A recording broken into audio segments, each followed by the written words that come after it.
కుటుంబ సభ్యుల మీద, పిల్లల మీద పెంచుకున్న మమకారం ఉంది, అది వదిలిపెట్టాయి. ఈ మమకారం అంతా స్వార్థమే. మళ్ళీ పెద్ద అయ్యాక వీళ్ళు ఏదో చెయ్యాలి, చేయకపోయేసరికి ఆశాభంగం. ఎన్నో చేశాం పిల్లల కోసం, పెళ్ళయింది మన పట్టించుకోరని తెలుసుకునే చెయ్యాలమ్మా. స్వార్థంతో చేయక్కల, వాళ్ళు పట్టించుకోరు, వాళ్ళ సంసారం బాగుంటే చాలు, మనకేం చేయక్కల.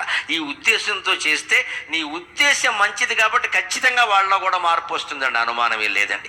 మన ఉద్దేశం మంచిదైతే భగవంతుడు వెనకాల హీ వర్క్స్ అవుట్, ఆయన పనిచేస్తాడు. ఆవిడ ఉద్దేశం మంచిది, నీకోసం సమస్తం త్యాగం చేసింది, నువ్వు ఎందుకు చేయవు అని కొడుక్కి కోడలికి చెప్పిస్తాడమ్మా. భగవంతుడు మార్చినట్టుగా ప్రపంచాన్ని మనం మార్చలేము. ఎక్కడ మనం అనుకున్నది జరగాలి అంటే భగవంతుడు ప్రార్థించాలి, మానవుల్ని ప్రార్థించద్దు. ఊరికే అహంకారం పెరిగి మనం తోసి పారేస్తారు. దేవుణ్ణి ప్రార్థిస్తే త్రూ ప్రాపర్ ఛానల్ వెళ్ళిపోతుంది. అది నీ మనసులో నువ్వు ప్రార్థన చేస్తే నీ బాధ ఎవరికి చేయాలో వారికి చేరుతుంది, వారిలో మార్పు వస్తుంది ఖచ్చితంగా.